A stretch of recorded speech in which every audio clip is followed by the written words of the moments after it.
नमस्कार मंडळी, कसे आहात तुम्ही सगळे? अर्थात मजेतच असाल. माझं नाव आहे दिव्या आर्या आणि स्वागत आहे तुमचं दिव्या आर्या टॉक्समध्ये. तर आज बऱ्याच दिवसानंतर मी परत एकदा आली आहे तुमच्या समोर एक मराठी पुस्तक घेऊन, जिचं नाव आहे उर्मिला आणि ज्याचे लेखक आहेत समर. कवी समर या नावाने ओळखले जाणारे हे लेखक आपल्या पौराणिक कथा, कविता आणि ऐतिहासिक काल्पनिक कथा यांसाठी प्रसिद्ध आहेत. उर्मिला ही कादंबरी त्यांच्या मोगऱ्याचे 3 सुगंध कादंबरी मालेतील एक कादंबरी आहे. आपण सगळेच रामायणाशी खूप चांगल्या तऱ्हेने परिचित आहोत. अगदी लहानपणापासून रामायणातील सगळीच पात्रे म्हणजेच राम, सीता, लक्ष्मण, हनुमान असे सगळेच आपल्याला खूप चांगल्या तऱ्हेने ठाऊक आहेत. रामाला 14 वर्षांचा वनवास झाला. त्यांना सीता आणि लक्ष्मण यांनी साथ दिली. पत्नी म्हणून सीतेचे ते कर्तव्य होते आणि लक्ष्मणाच्या बंधुप्रेमाचे दाखले दिले जातात.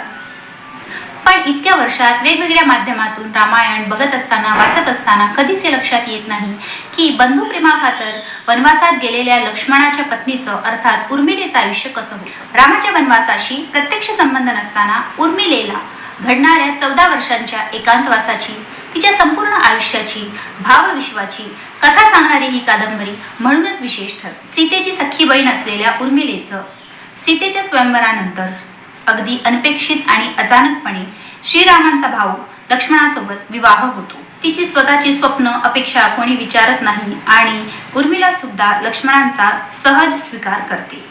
नुकतंच लग्न होऊन अयोध्येला आलेल्या उर्मिलेला पुढे रामाच्या वनवासाच्या रूपाने लक्ष्मणाशिवाय ऐन तारुण्याची 14 वर्षे एकांतवासात काढावी लागतात. रामासोबत वनवासाला निघालेला लक्ष्मण उर्मिलेचा क्षणभरही विचार करत नाही आणि इथे सुद्धा उर्मिला आलेल्या परिस्थितीचा सहज स्वीकार करते.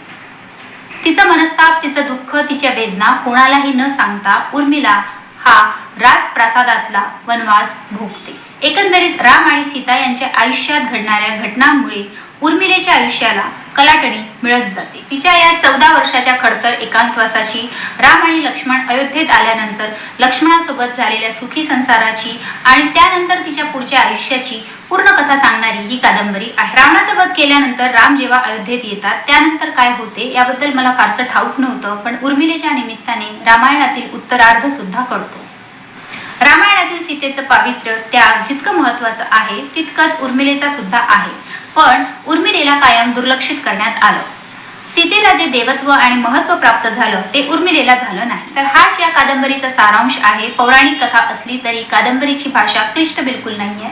सहज, सुंदर आणि सोपी रचना असलेली ही कादंबरी तुम्ही नक्की वाचा. माझा व्हिडिओ शेवटपर्यंत बघितला यासाठी तुमचे खूप खूप धन्यवाद. माझं नाव आहे दिव्या आर्या. परत येईन तुमच्या भेटीला एखादं अजून अनोखं पुस्तक घेऊन. तोपर्यंत स्वतःची काळजी घ्या. नमस्कार.